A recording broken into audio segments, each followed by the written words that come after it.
Shalom Bapak Ibu Saudara yang dikasihi Tuhan.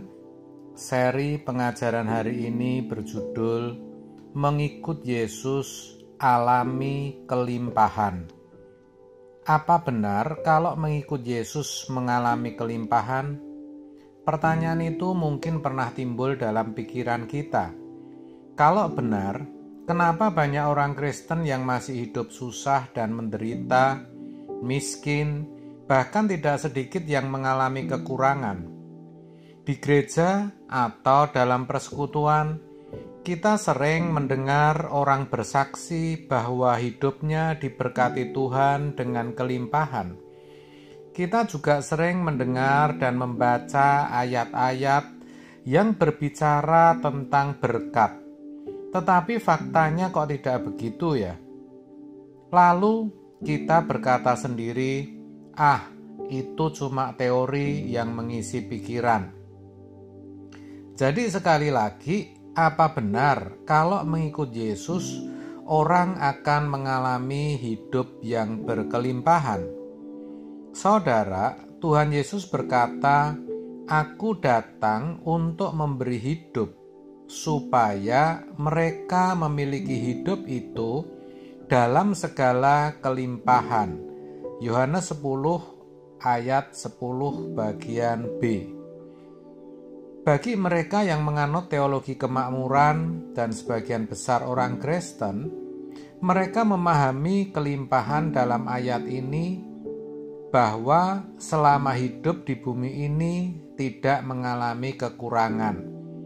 Ketika membutuhkan, Tuhan menyediakan. Lalu kalau meninggal dunia, masuk surga.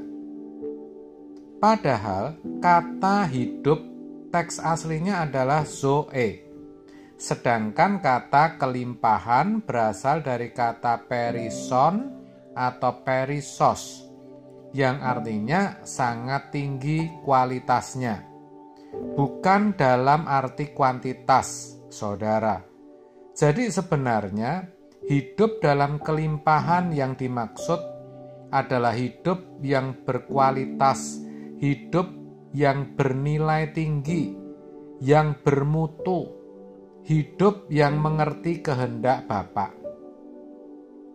Apalagi kalau kita dengan rendah hati mau memeriksa konteks di mana ayat itu ditulis, kita akan mendapati bahwa kelimpahan itu sebenarnya hanya dialami oleh orang yang bisa mendengar suara Tuhan. Ayat 10 ini tentu tidak bisa dipisahkan dari ayat sebelumnya. Ayat keempat mengatakan, "Jika semua dombanya telah dibawanya keluar, ia berjalan di depan mereka, dan domba-domba itu mengikuti dia." Kenapa mengikuti dia? Karena mereka mengenal suara gembala itu. Sedangkan ayat selanjutnya mengatakan, "Tetapi orang asing pasti tidak mereka ikuti, malah mereka lari daripadanya, karena suara orang-orang asing itu tidak mereka kenal." Ayat 5. Nah, kalau kita, saudara dan saya, selama ini siapa yang kita ikuti? Suara siapa yang kita dengar?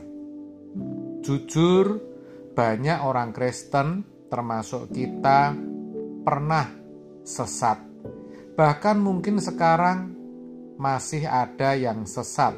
Maksud saya, tidak mendengar suara Tuhan, Sang Gembala Agung itu. Dengan menjadi Kristen, sudah ke gereja, apalagi aktif dalam pelayanan, lebih lagi sudah menjadi pendeta, mereka merasa sudah mengikut Tuhan. Apalagi kalau tadinya beragama lain, lalu menjadi Kristen, yang mana hidup sebelumnya hidup dalam pelanggaran moral. Lalu ketika jadi orang Kristen, jadi baik, maka ia merasa sudah mengikut Tuhan. Padahal mengikut Tuhan Yesus tidaklah sesederhana itu.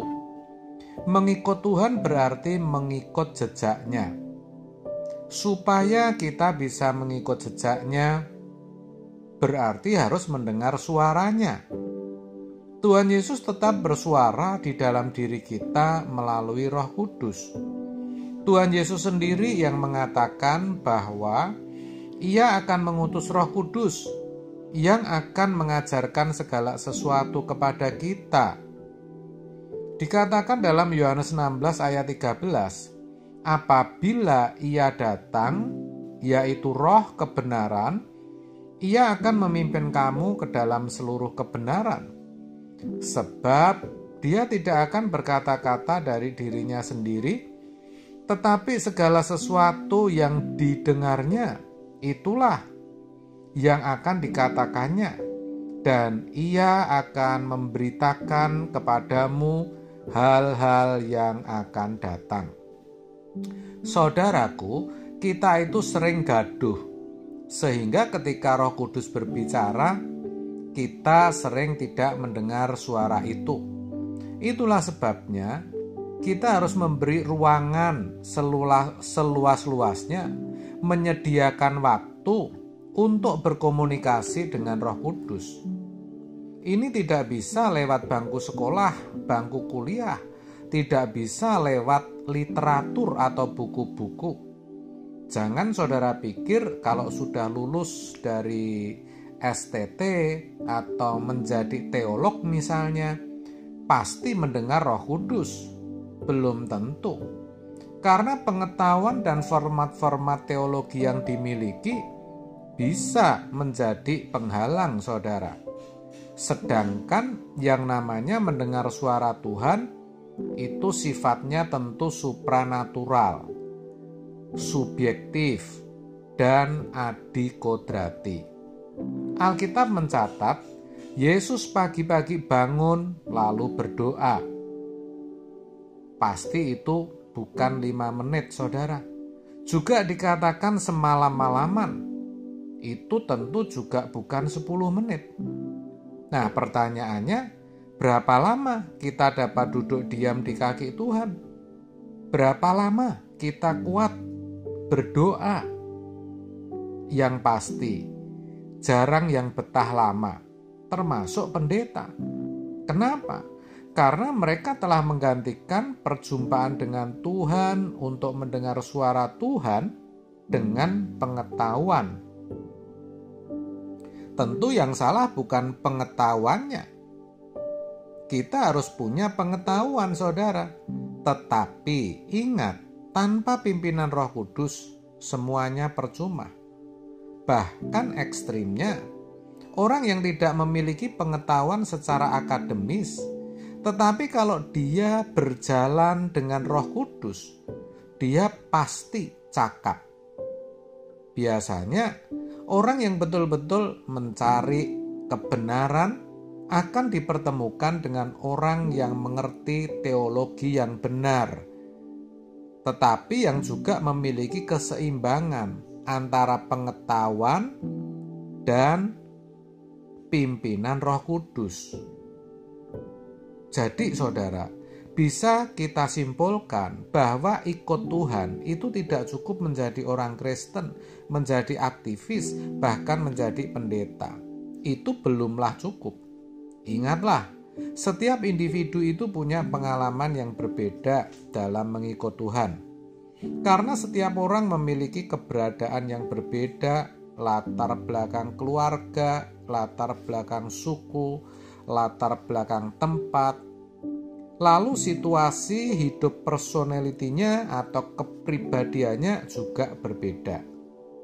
Namun, Roh Kudus akan menuntun orang itu bagaimana bisa hidup seperti yang dijalani oleh Yesus ketika ia ada di bumi. Dengan demikian, bisa disimpulkan kelimpahan bisa dialami seseorang kalau dia mengikut Tuhan secara benar. Dan kelimpahan yang dimaksud itu bukan selalu, saya katakan bukan selalu, dalam hal kuantitas atau harta dunia, tetapi lebih kepada hidup yang berkualitas atau hidup yang bermutu tinggi. Amin. Tuhan Yesus memberkati.